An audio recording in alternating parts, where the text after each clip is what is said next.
Tuhan, terima kasih buat pagi ini, buat semuanya Tuhan. Biar pujian dan penyembahan kami sungguh-sungguh menjadi dupa yang harum dan berkenan di hadapan-Mu Tuhan. Biar apa yang kami lakukan setiap hari di tempat ini Tuhan, bahkan setiap ibadah kami Tuhan, bukan hanya menjadi rutinitas dan tugas semata Tuhan, tapi biar itu keluar dari hati kami Tuhan, karena kami mengasihi Engkau Tuhan. Sebentar kami mau mendengar dan belajar akan firman-Mu Tuhan. Beri kami bagian yang terbaik buat setiap kami di tempat ini Tuhan. Buka hati dan pikiran kami Tuhan. Beri kami roh hikmat, wahyu dan pengertian yang daripada-Mu Tuhan, untuk menangkap semua yang daripada-Mu saja. Di dalam nama Tuhan Yesus Kristus kami berdoa dan mengucap syukur. Amin. Shalom Bapak Ibu Saudara, selamat pagi. Hari ini saya mau share tentang sesuatu yang namanya, judulnya hari ini adalah diluputkan dan dibedakan Saudara. Kalau kita tahu hari-hari ini kita mendengar banyak hashtag, atau di sosial media ada yang dikatakan Indonesia gelap, dunia sedang tidak baik-baik saja, dunia sedang gelap Saudara. Tapi hari ini saya mau share tentang suatu bahwa anak-anak Tuhan akan menjadi orang-orang yang diluputkan dan dibedakan Saudara. Kalau saya mau cerita dulu tentang zaman waktu di perjanjian lama, ada nama satu orang yang bernama Yusuf Saudara. Yusuf adalah salah satu orang yang dipersiapkan untuk meluputkan dan membedakan bangsa Israel pada waktu itu. Jadi kalau kita dengar cerita tentang Yusuf, Yusuf itu harus dibuang dari keluarga sama saudara-saudaranya Saudara. Bahkan dibunuhlah istrinya, tapi ternyata tidak mati. Setelah itu dia jadi budak di Mesir, dia masuk penjara dan akhirnya dia menjadi penguasa di Mesir. Untuk apa Saudara? Mempersiapkan orang-orang Israel untuk masuk di tempat di mana mereka akan dibedakan dan diluputkan. Dan ternyata pada saat itu, tanpa Yusuf tahu, tanpa Yakub tahu, tanpa semua orang Israel tahu bahwa akan ada satu kelaparan yang besar pada saat itu, tetapi Tuhan menyediakan satu tempat dan meluputkan mereka. Tempat itu namanya apa Saudara? Goshen. Goshen adalah tempat di mana orang Israel diluputkan dari kelaparan besar. Selain itu juga Saudara, ternyata Goshen juga merupakan tempat di mana bangsa Israel diluputkan pada saat terjadi tulah di Mesir. Goshen adalah satu-satunya tempat yang tidak kena tulah. Saudara, kita lihat dulu di Kejadian 45 ayat 10. Jadi uniknya Saudara, ternyata Goshen ada arti lain daripada Goshen adalah mendekat Saudara. Kita baca di Kejadian 45 ayat 10, engkau akan tinggal di tanah Goshen dan akan dekat kepadaku. Engkau serta anak dan cucumu, kambing domba dan lembu sapimu dan segala milikmu. Jadi Yusuf sedang membawa keluarganya untuk mendekat dengan dia. Supaya apa Saudara? Diluputkan. Supaya menjadi orang-orang yang dibedakan. Saudara, untuk menjadi diluputkan dan dibedakan, tidak ada jalan lain selain kita datang mendekat kepada Tuhan. Saudara, kalau kita punya keluarga terdekat Saudara, kita punya orang-orang terdekat, pada saat terjadi sesuatu yang tidak mengenakan, selalu kita mau apa Saudara? Orang-orang terdekat kita jangan sampai kena, orang-orang kita jangan sampai kena apapun, malapetaka, bencana, kecelakaan yang jahat, pokoknya jangan sampai orang-orang terdekat kita terkena semuanya itu Saudara. Contohnya misalnya, wah kalau sudah ada bencana semua pada doa, wah dimanapun keluarga saya akan diluputkan, dimanapun Tuhan megang keluarga saya, jangan sampai keluarga saya kena apapun. Karena kenapa Saudara? Kita tidak mau orang-orang terdekat kita itu terkena mara bahaya. Kita tidak mau orang-orang yang kita sayangi itu terjadi sesuatu yang tidak enak dalam hidup mereka. Begitupun Tuhan Saudara. Tuhan tidak pernah mau anak-anaknya itu sampai masuk dalam namanya kegelapan, masuk yang namanya resesi, masuk yang namanya dikena bencana alam, saudara. Karena kenapa? Anak-anaknya adalah orang-orang yang dikasihinya. Tapi sekali lagi, bagaimana sih untuk kita bisa menjadi orang-orang yang diluputkan, saudara? Satu-satunya cara adalah mendekat. Kita baca lagi dulu di Keluaran 28 ayat 22 sampai 23.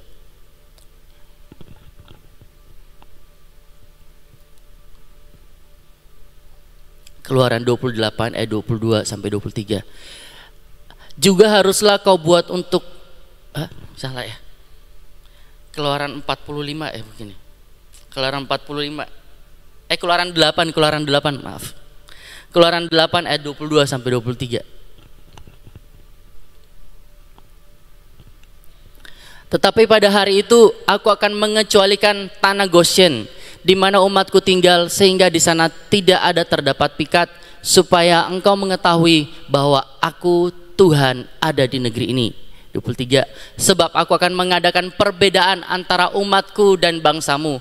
Besok tanda mujizat ini akan terjadi. Kita buka lagi di Kejadian 40, Keluaran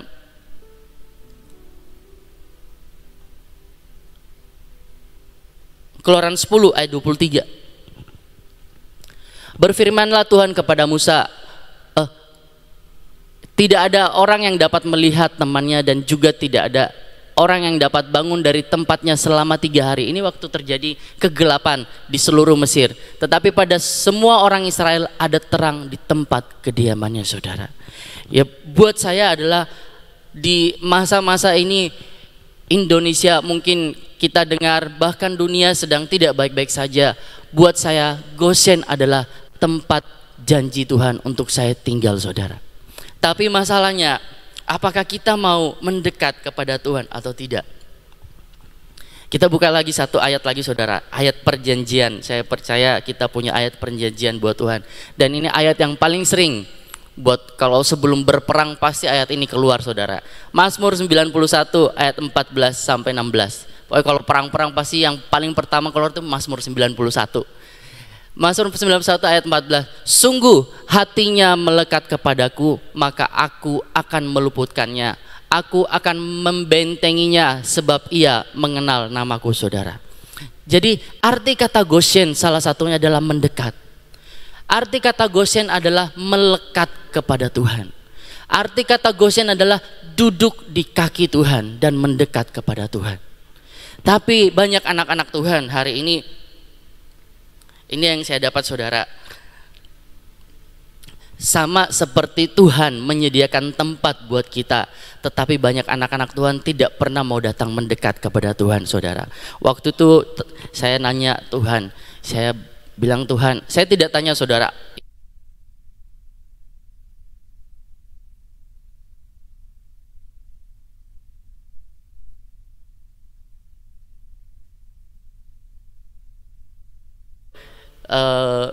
Indonesia gelap dan seperti itu, saya tidak terlalu menanyakan itu, saudara. Saya cuma aduh nanti kalau ini saya ganti ini, saya bawa apa, saudara. Ternyata saya dikasih tema ini, dan waktu itu Tuhan berkata, banyak dari anak-anak Tuhan termasuk saya, saudara, ternyata tidak pernah mau mendekat kepada Tuhan. Mereka cuma datang ibadah, tapi sebenarnya hatinya itu tidak ada di situ. Mereka cuma mungkin ngumpul ke gereja setiap hari Minggu, itu cuma buat mereka kelihatan rohani, tapi sebenarnya hatinya dan pikirannya tidak pernah mendekat kepada Tuhan. Makanya kadang kita lihat, oh kenapa sih orang Kristen kadang ngomong kayak gini, padahal saya sudah setiap minggu loh ke gereja, saya ikut loh doa puasa, saya ikut dan semua gini, tapi kenapa saya mengalami ini dan itu, saudara? Ternyata hatinya tidak pernah dibawa mendekat ke Tuhan. Bahkan pelayan-pelayan Tuhan melakukan itu hanya karena tugas, bukan keluar dari hatinya. Hanya kalau ya udahlah saya hari Minggu dapat misalnya tugas nyanyi, tugas kameramen, tugas multimedia, yang penting kelar cepat gitu. Tapi hatinya tidak pernah mendekat ke Tuhan. Sampai Tuhan cerita ke saya tentang berpuasa, saudara. Jadi Tuhan bilang, berpuasa, mereka berpuasa itu cuma apa? Menunda lapar. Hatinya bukan untuk mencari saya. Tuhan ngomong ke saya tuh, padahal puasa itu sebenarnya apa? Menggantikan makanan yang jasmani dengan makanan yang rohani. Tetapi pada saat mereka berpuasa, mereka melakukan aktivitas supaya laparnya lupa. Jadi pada saat jam 12 udah buka, wah akhirnya jam 12 buka. Tapi ngelakuin semua aktivitas yang buat akhirnya biar saya lupa dengan lapar, tiktokan kayak saya, saudara. Sosial media, mereka melakukan aktivitas kegiatan semuanya supaya laparnya lupa. Padahal yang Tuhan mau pada saat berpuasa apa? Merendahkan diri dan mendekat. Bukan cuman intermittent fasting, saudara. Seorang dunia juga jauh lebih kuat dari kita kalau melakukan puasa intermittent fasting, saudara. Mereka bisa makan sekali sehari cuman buat apa? Diet dan sehat, saudara. Tapi di dalam Tuhan, saudara, bukan itu yang Tuhan mau. Tuhan mau pada saat kita berpuasa, itu waktunya kita mendekat. Pada saat Esther berpuasa 3 hari 3 malam, saudara, apa yang dilakukan Esther, saudara? Esther datang ke altar untuk mendekat kepada raja.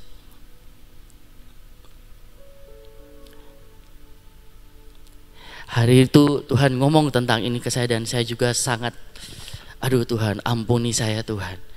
Karena saya juga termasuk orang-orang yang seperti itu. Saya percaya mungkin di tempat ini tidak ada saudara, tapi saya seperti itu, saudara. Kita lihat di Yesaya 29 ayat 13. Yesaya 29 ayat 13. Dan Tuhan telah berfirman, oleh karena bangsa ini datang mendekat dengan mulutnya dan memuliakan aku dengan bibirnya, padahal hatinya menjauh daripadaku dan ibadahnya kepadaku hanyalah perintah manusia yang dihafalkan. Sekali lagi, saudara, Tuhan tidak pernah mau yang namanya rutinitas. Saya tahu bahwa kalau kita ke gereja ada sistem di gereja, harus ini itu, saudara. Itu bagus, saudara. Tapi pada saat kita menjalani itu, saudara, jangan sampai itu hanya perintah manusia yang dihafalkan, tetapi tidak keluar dari hati kita yang paling dalam untuk mendekat kepada Tuhan. Tidak ada cara lain, saudara, untuk bisa diluputkan kecuali mendekat. Mendekat bukan saja kita datang ke gereja tiap minggu, mungkin kita dengar streaming tiap hari atau apapun itu, tapi lebih dalam lagi, mendekat adalah membawa hidup kita, hati kita, pikiran kita, ada Tuhan selalu di dalamnya. Mendekat itu bukan hanya dilakukan setiap hari Minggu, setiap PW pagi, atau mungkin kita PD Selasa, atau ada acara-acara tertentu, saudara.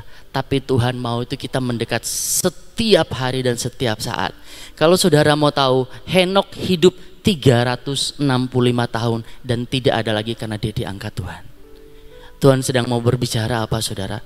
Setiap hari dalam setahun ada berapa, saudara? 365 hari. Tuhan mau setiap hari hati kita, pikiran kita selalu tertuju kepada Tuhan, bukan kepada yang lain. Kita lanjut, saudara. Kalau kita lihat Maria dan Marta, saudara, Marta begitu sibuk melakukan segala sesuatunya, tetapi Maria memilih mendekat, saudara. Bukan berarti tidak boleh kerja, saudara, tapi kalau full kerja dan tidak ada waktu untuk duduk diam dan mendengarkan Tuhan, maka kita akan tidak pernah tahu apa yang menjadi isi hatinya. Saya percaya Maria bukan orang pengangguran, Maria bukan full time, tapi ada saatnya pada saat Tuhan berbicara serius, Maria duduk dan tidak melakukan apa-apa. Tetapi Marta tidak pernah mengenal apa yang menjadi hatinya Tuhan. Marta hanya sibuk melakukan yang lain-lain, saudara. Jadi begitupun kita, saudara. Mari belajar duduk diam seperti arti kata Goshen. Untuk dibedakan dan diluputkan, duduk di kaki Tuhan, mendengarkan hati Tuhan, hati yang melekat kepada Tuhan. Banyak orang-orang yang cuma suka tinggal yang namanya di pelataran, saudara. Di pelataran tuh ribut, saudara. Di pelataran tuh banyak transaksi. Tapi orang kadang-kadang juga suka di pelataran, saudara, karena di pelataran tuh rame. Di pelataran itu tidak sepi. Di pelataran itu ada berkat juga di pelataran, karena di situ ada jual beli dan sebagainya. Tapi hari-hari ini, saudara, Tuhan mau kita tuh masuk lebih dalam ke ruang kudus sampai ke ruang maha kudus, saudara. Saya nggak ngerti, saudara, mungkin masing-masing punya caranya buat ke ruang maha kudus. Tapi buat saya, pada saat saya masuk lebih dalam ke Tuhan, saya tahu di dalam ruangan itu, saudara, itu ruangan yang sepi, saudara.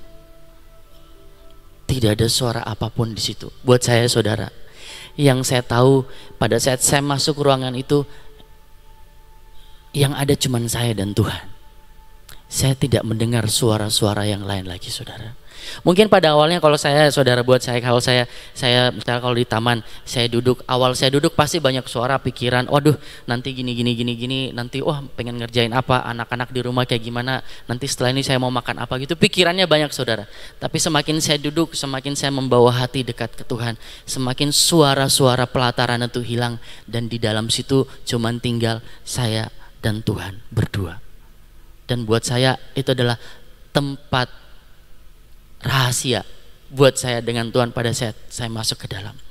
Saya ingat satu waktu itu sebelum saya pertama kali saya bertobat tahun 2020 atau 2021, saya lupa, saudara. Tuhan itu waktu saya doa, Tuhan ngomong ke saya kayak gini, "Nak, mau enggak kamu dibedakan, dipisahkan dari yang lain?" Waktu itu dalam hati saya berkata, "Iya Tuhan, saya mau Tuhan." Setelah itu Tuhan lanjut ngomong kayak gini, "Tetapi pada saat kamu dipisahkan dan dibedakan, di tempat itu engkau akan mengalami kesepian. Di tempat itu tidak ada apa-apa. Di tempat itu hanya ada engkau dan saya." Tuhan ngomong seperti itu, dan saya waktu itu nangis, saya bilang mau. Dan ternyata benar, saudara. Di tempat itu saya harus memutuskan setiap koneksi saya dengan komunitas yang lama, di mana tempat itu sangat ramai, tempat itu sangat nyaman mungkin secara daging saya. Dan mulai saat itu saya tidak berhubungan lagi dengan semua teman-teman saya yang lama, saudara. Awalnya mungkin sepi, saudara, karena kenapa? WhatsApp saya sepi, nggak ada yang nge-WA sama sekali. Kesepian, saudara. Tapi saya tahu pada saat ada Tuhan di situ, kesepian saya semua jadi hilang. Karena kenapa? Hati saya dekatkan kepada Tuhan, saudara. Dan setelah itu saya waktu ke Sion, dan Ibu Nani bilang ke saya, Tuhan bilang kamu full time. Dan waktu itu Tuhan, Ibu Nani ajak saya ke Sion, saudara. Saya mengucap syukur diajak Ibu Nani ke Sion, saudara. Karena di Sion ini saya akhirnya menikmati apa yang namanya berkat Tuhan, saudara. Luar biasa. Waktu itu saya cuma berpikiran saya mungkin akan ngekos di sini dan mungkin hanya tinggal di mes basket, saudara. Waktu itu.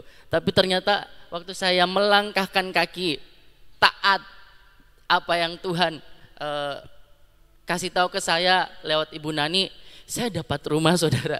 Saya menikmati semuanya di Sion, saudara. Saya bisa beli mobil, di mana saya waktu dulu selama 40 tahun saya nggak bisa bawa mobil, saudara. Saya juga berpikir, saya nggak bakalan punya mobil, saya tidak mau belajar mobil, udah naik Grab aja lah lebih enak. Tapi sekarang saya bisa menikmati semua, saudara. Di mana, saudara? Di Goshen. Tempat buat orang lain itu adalah tempat sepi, saudara. Tetapi disitulah berkat penyediaan Tuhan selalu ada di Goshen, saudara. Kita lanjut, saudara. Saya mengucap syukur Ibu Nani bawa saya ke sini.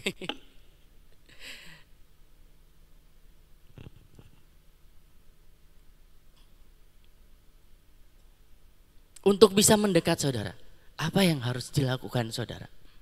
Yang pertama adalah harus ada yang namanya pertobatan. Pertobatan itu artinya apa sih? Metanoia, meninggalkan semua cara berpikir yang lama. Metanoia artinya perubahan cara berpikir, meninggalkan cara berpikir yang lama, meninggalkan jalan hidup yang lama, dan mulai hidup dalam jalan Tuhan saudara. Mungkin saudara sering mendengar arti kata dosa.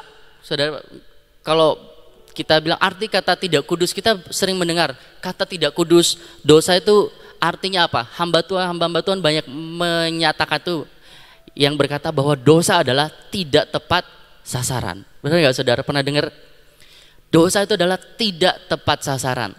Tetapi ternyata waktu itu saya mendengar, saya baca saudara, arti kata dosa yang sebenarnya adalah bukan tidak tepat sasaran. Tetapi bahasa aslinya dalam bahasa Ibrani adalah kata atau sata, tulisannya itu CHATTA. Itu artinya adalah tidak berada di jalan Tuhan. Arti kata dosa bukan tidak tepat sasaran, tetapi bahasa aslinya tidak ada di jalan Tuhan. Kalau bahasa Inggrisnya missing God's way. Benar ya missing? Missing God's way kalau nggak salah gitu. Waktu saya baca itu terus lanjut lagi di ayat berikutnya. Tuhan berkata, akulah jalan, kebenaran, dan hidup. Pada saat kita tidak berjalan di jalan Tuhan, itulah dosa yang sebenarnya. Mungkin orang berkata cuman berzina, membunuh dan sebagainya. Ternyata bukan cuman itu. Jauh lebih dalam daripada itu. Dosa artinya pada saat kita tidak berjalan di jalan Tuhan. Kita buka di Kejadian 25 ayat 20.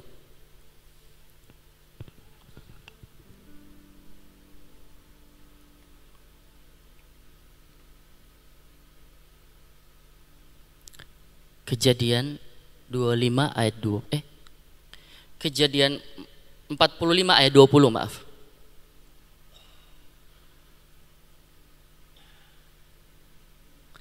Sebelum orang Israel pergi ke Mesir, Yusuf berpesan seperti ini ke Yakub dan semua keluarganya yang 70 orang.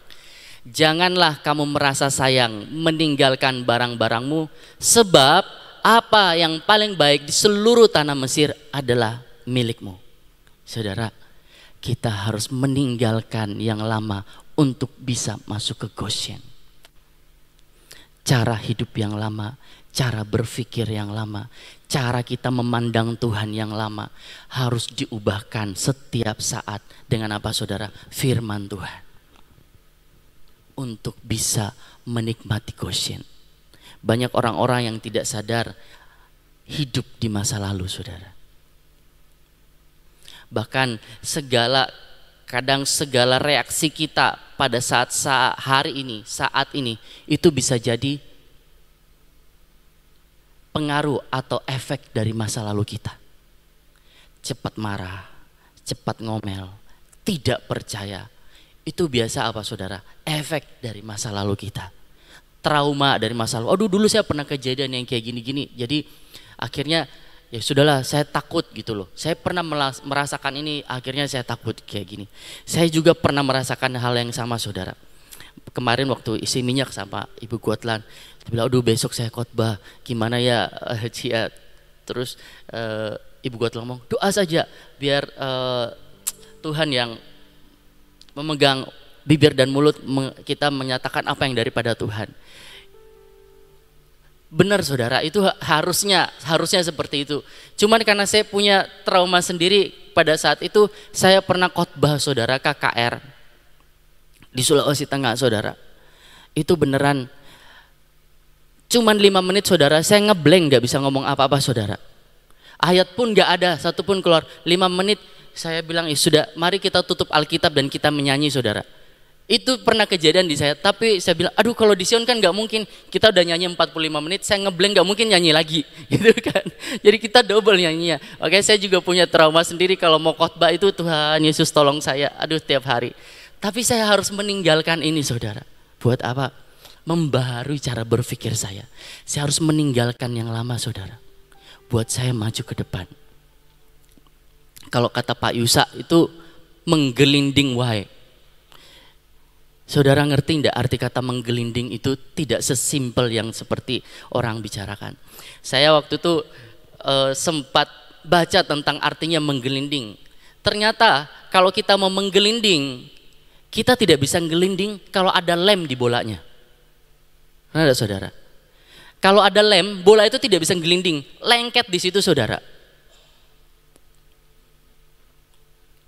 Makanya Pak Yusa ngomong tuh gelinding wae itu tidak sesimpel yang seperti ya sudahlah menggelinding wes lah pasrah gitu, tidak seperti itu saudara. Karena orang sangat susah menghilangkan yang namanya melekat. Melekat ke uang. Orang udah melekat ke uang pasti nyari Tuhan itu bukan karena mencintai Tuhan. Karena berkat saudara. Saya tuh kemarin pas dengar Ibu Nani nyanyiin ini, inilah kami budak yang mengabdi dengan cinta. Dan Tuhan bilang ada budak yang mengabdi bukan karena cinta, karena upah. Mungkin saudara melakukan semuanya buat Tuhan, tapi tujuannya bukan karena cinta, tapi karena upah. Mari hilangkan kemelekatan terhadap apapun yang bukan dari Tuhan dan buat hati kita melekat ke Tuhan. Ada orang-orang yang melekat ke suaminya, ke istrinya, ke anak-anaknya. Tidak salah saudara, waktu itu saya diceritain ada seorang ibu lah. Ya saya juga belajar saudara, bukan saya udah bebas dari yang namanya kemelekatan saudara. Diceritakan bahwa ada seorang ibu yang suaminya selingkuh dan seperti ini, dan akhirnya setelah lama ibunya itu memendam sakit dan akhirnya stroke dan mengalami penyakit yang itu katanya karena suaminya. Jadi ya waktu itu saya bilang sama adik saya bilang ini, ya sekarang mari belajar menghilangkan melekat kepada apapun dan buat hati kita melekat ke Tuhan. Bukan kita tidak mengasihi istri dan suami kita saudara, tapi melekat dengan Tuhan itu artinya apa? Menyerahkan keluarga kita ke Tuhan dan kita percaya Tuhan yang akan memeliharakan mereka. Banyak orang-orang yang akhirnya melekat. Waktu itu saya pernah cerita di tempat ini, ada seorang ibu yang begitu takut pada saat dia meninggal, nanti anak-anak saya seperti apa. Sampai akhirnya pada saat di ICU berapa kali hampir narik nafas buat berangkat dan tidak pernah bisa meninggal saudara. Karena dia masih memikirkan anaknya. Dan saya bilang ke saudaranya, Ci tolong dibisikin aja telinganya, nanti anak-anakmu saya yang ngurusin. Dan setelah dibisikin itu, ibu itu akhirnya meninggal saudara. Karena dia merasa apa? Secure anaknya akan dipelihara sama saudaranya. Bukankah kita juga harus merasa secure saudara, bahwa hidup kita dan keluarga kita akan dipeliharakan oleh Tuhan kita yang mengasihi kita. Saudara, melekat itu, melepaskan kemelekatan itu untuk menggelinding itu sangat susah saudara. Menghilangkan lem kita itu tidak segampang yang diceritakan. Apalagi pada saat kita mengalami sesuatu yang berat. Kecuali kita berserah kepada Tuhan. Menyerahkan semua kepada Tuhan. Waktu itu saya pernah dengar cerita tentang Finlandia saudara. Finlandia adalah negara paling bahagia di dunia. Indonesia itu nomor 80 berapa gitu saudara. Paling bahagia di dunia. Dan pada saat ditanyain orang Finlandia nih. Tanyain, tahu nggak kalau kamu itu negara paling bahagia di dunia? Orang itu ngomong, masa sih sambil senyum-senyum? Enggak, oh iya saya masuk negara paling bahagia nomor 2. Mereka nggak merasa bahagia saudara.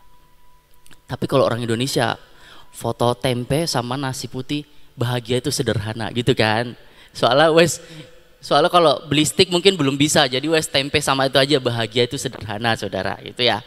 Tapi waktu ternyata untuk menilai negara paling bahagia sedunia itu ada variabelnya saudara.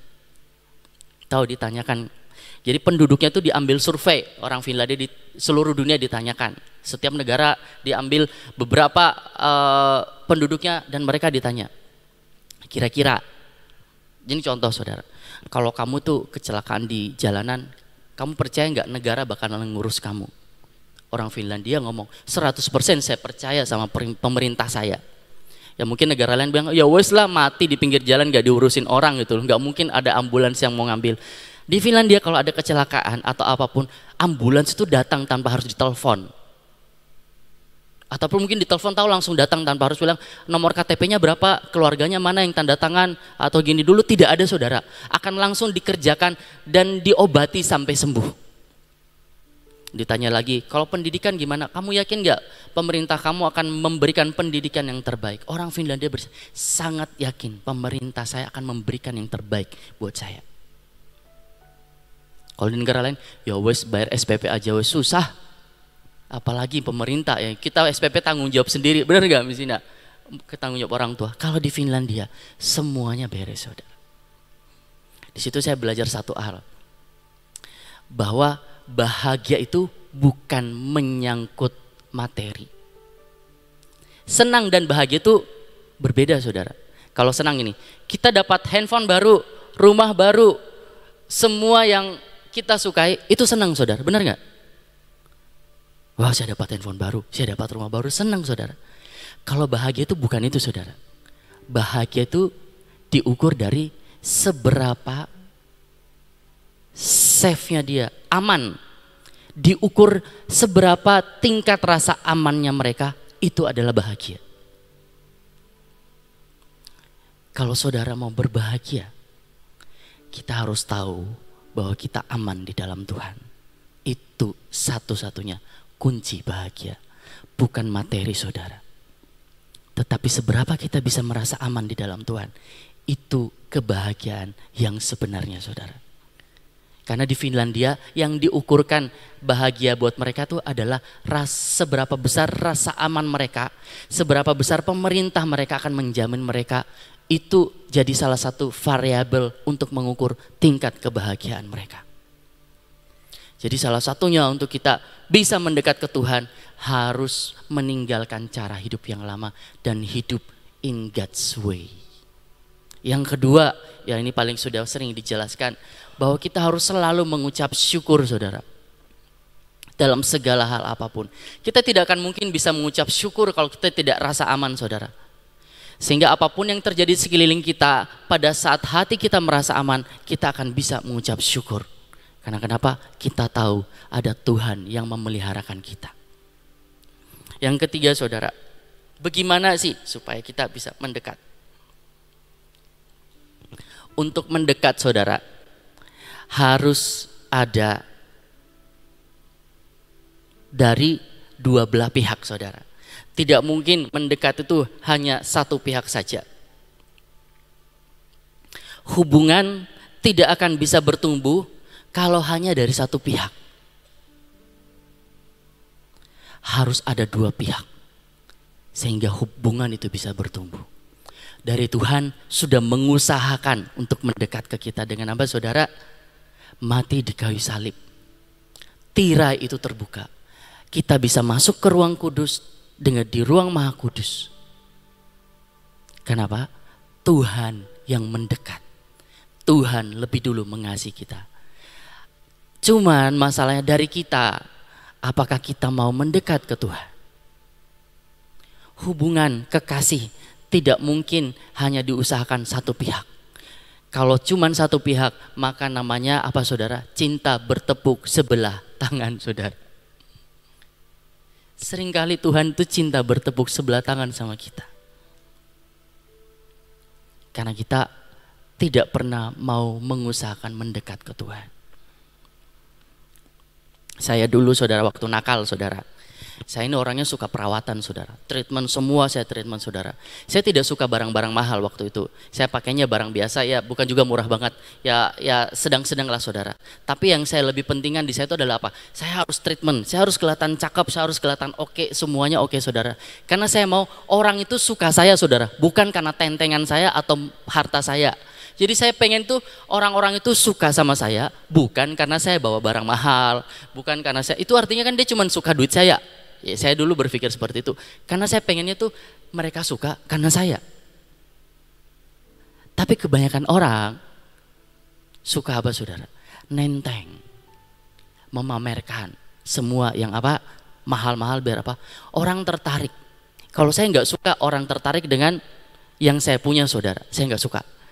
Saya mau orang itu tertarik karena benar-benar lihat saya ganteng dulu saudara, kayak gitu ya.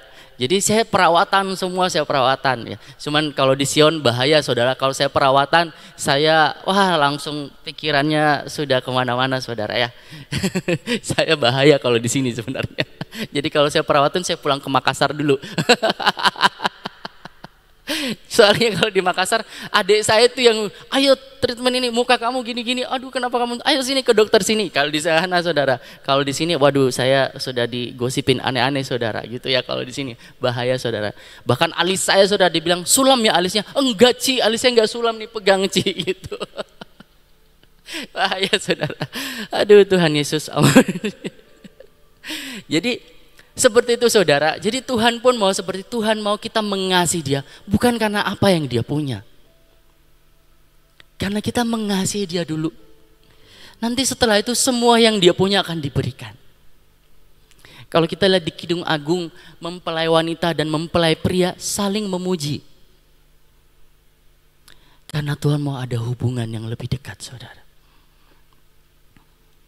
Bukan cuman kita misalnya gini, kita memuji mempelai kita, wah hartanya bagus gini, waduh itu wes nggak enak saudara kalau kayak gitu.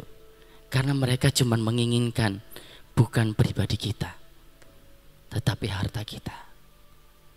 Seberapa banyak kadang kita saudara mendekat ke Tuhan, bukan cuma mengingini hatinya, pribadinya, tetapi mengingini berkatnya. Maka saudara tidak akan pernah bisa masuk ke Goshen. Saudara tidak akan pernah bisa masuk lebih dalam ke Tuhan. Saudara akan terus tinggal yang namanya di pelataran. Di pelataran saudara bisa transaksi saudara, tapi di dalam tidak ada bisa transaksi. Di pelataran, kalau di Wahyu itu akan dihabiskan saudara. Kalau saudara betah di pelataran, maka pada saat kegelapan itu datang, pada saat hukuman itu datang, pelataran akan dihabiskan saudara. Yang tinggal cuman ruang kudus dan maha kudus. Saya berdoa hari-hari ini, mari saudara mendekat lebih dalam lagi. Jangan sampai kita hanya tinggal di pelataran saudara. Terakhir saudara,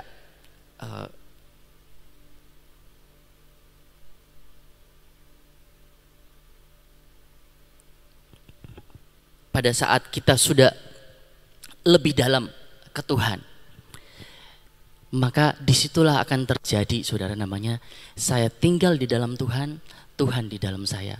Maka apapun yang kamu minta akan Tuhan berikan. Ada ayatnya gitu saudara, benar gak?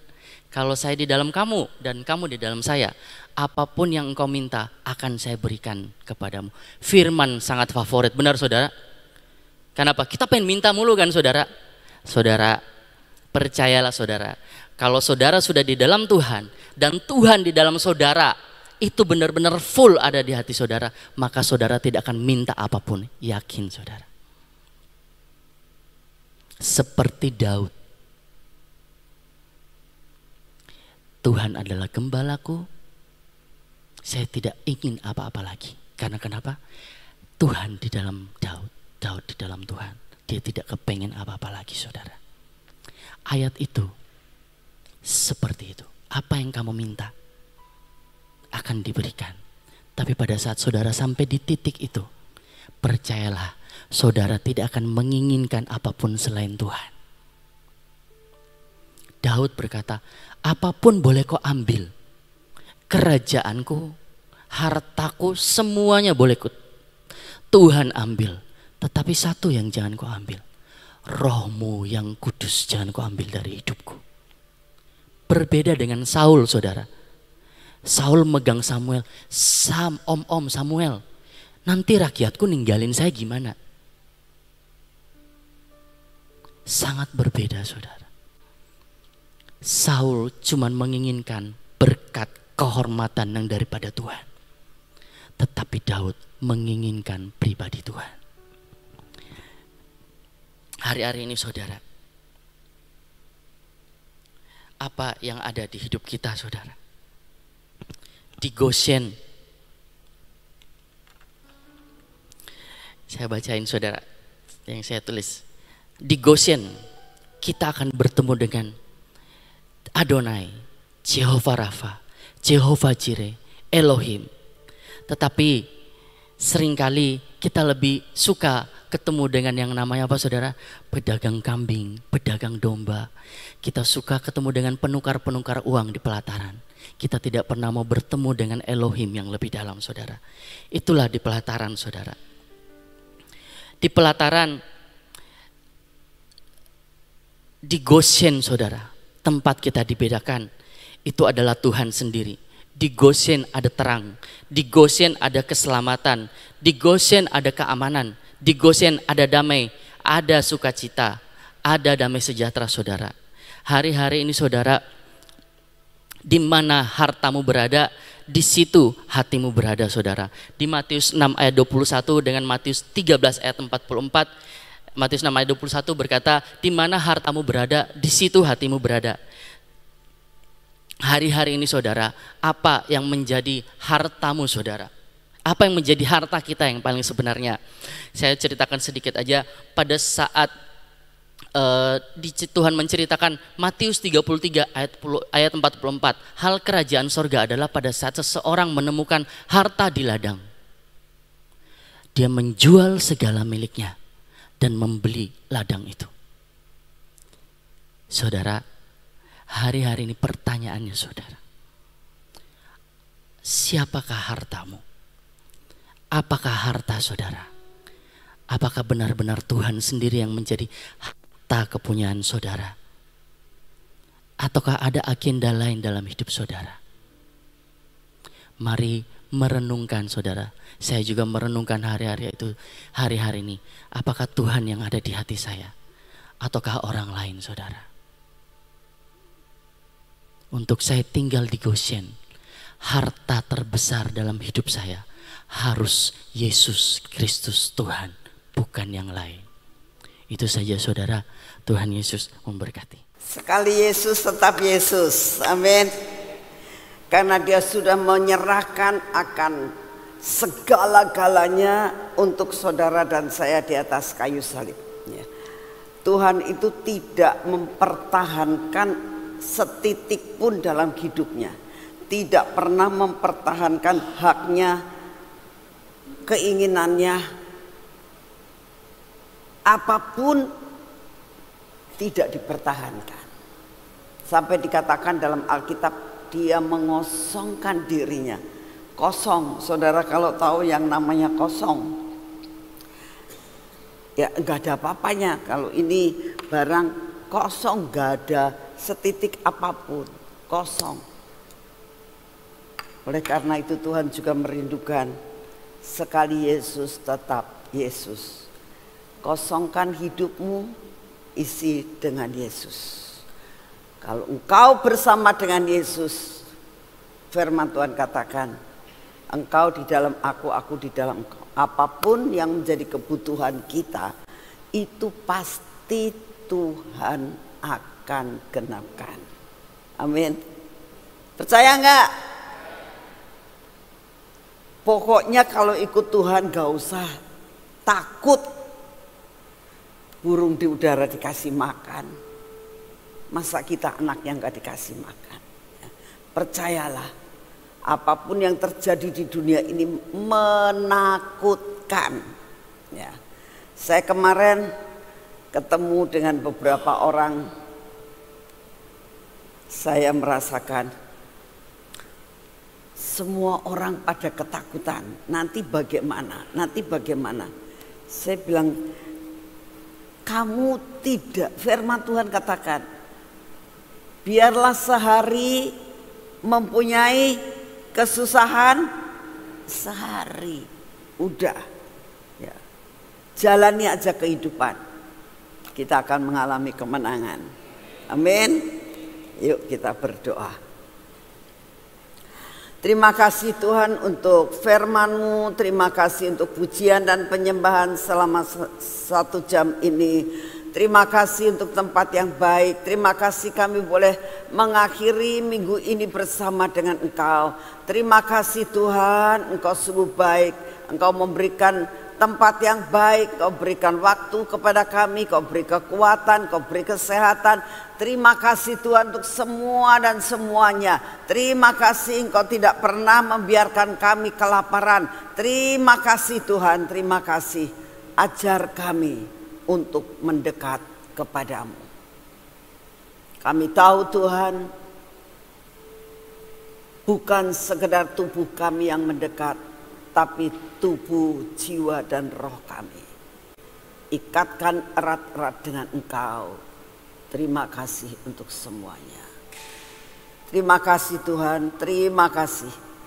Apapun yang terjadi saat ini di dunia ini, Engkau sudah katakan bahwa hari-hari tambah gelap, keadaan perekonomian tambah gelap, banyak perusahaan-perusahaan yang tutup, banyak orang-orang yang mengalami PHK. Tuhan, terima kasih kalau Engkau bawa kami di Goshen, Engkau memeliharakan kami dan Engkau membedakan kami. Terima kasih untuk kasih setiamu. Bapak, kami tetap mau berdoa buat bangsa dan negara kami ini Tuhan. Engkau yang akan memberikan damai sejahtera-Mu. Engkau yang memberikan roh kepuasan Tuhan. Kalau kami melihat banyak sekali orang-orang yang diprovokasi sehingga ingin melakukan perpecahan di dalam negara kami. Kami minta anugerah-Mu, damai-Mu turunkan Tuhan. Buat orang-orang yang ingin mengacaukan dan memecah belahkan bangsa ini, Engkau memberikan roh pertobatan buat mereka Tuhan. Dan biarlah pemerintahan yang sekarang ini boleh melakukan bagiannya seperti yang Engkau mau. Bapak Presiden, Wakil Presiden dan semua stafnya, tolong Tuhan semua pemimpin-pemimpin daripada kepala daerah, buat mereka takut kepadamu. Kami berdoa untuk semua menteri Tuhan, semua orang-orang yang ingin mengacaukan negara ini dengan korupsi Tuhan. Tolong Tuhan berikan kepada mereka roh pertobatan dan kesadaran.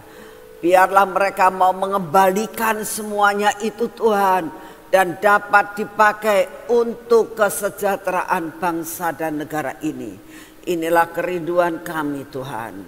Terima kasih untuk semuanya. Kami juga tetap berdoa lawatan-Mu boleh terjadi di seluruh Indonesia. Lawatan-Mu terjadi di Uganda. Kami sangat percaya Tuhan, Engkau yang menghendaki kami menjadi berkat di sana. Buat jalan Tuhan, supaya Kau mencukupkan bahkan berlebih segala biaya yang dibutuhkan. Terima kasih untuk semuanya. Bapak, kami tetap percaya anugerah-Mu besar buat kami. Dan hari ini ya Tuhan, berikan kami kekuatan baru, kesehatan yang daripada-Mu, daya tahan tubuh. Tidak ada sakit penyakit apapun yang berani mendekati kami, karena kami ada di Goshen. Terima kasih untuk kasih setia-Mu ya Bapa. Segala pujian hormat kami naikkan di hadapan-Mu.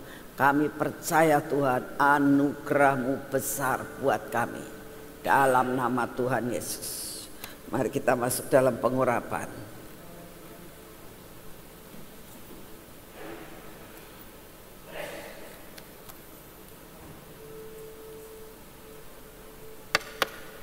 Dalam nama Tuhan Yesus.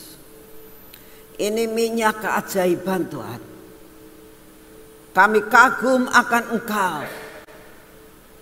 Karena di dunia ini tidak ada yang seperti Engkau, yang menganugerahkan minyak seperti ini di tempat ini. Engkau mencelikan mata kami bahwa Engkau itu eksis dan ada. Engkau menunjukkan kepada kami bahwa Engkau sangat mengasihi kami. Biarlah minyak keajaiban ini terjadi dalam hidup kami. Hidup kami akan mengalami keajaiban dalam nama Tuhan Yesus.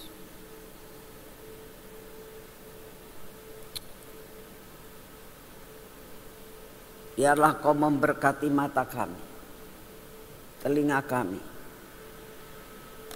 bibir mulut kami dan hati kami. Tuhan, seluruh kehidupan kami merindukan keajaiban demi keajaiban supranatural terjadi dalam hidup kami. Semua yang tidak baik dalam hidup kami Tuhan, Engkau yang akan menghancurkannya. Berkati hari ini kami akan melakukan semua pekerjaan kami. Engkau urapi kaki kami untuk berjalan dalam keajaiban. Menerima berkat-Mu dengan keajaiban.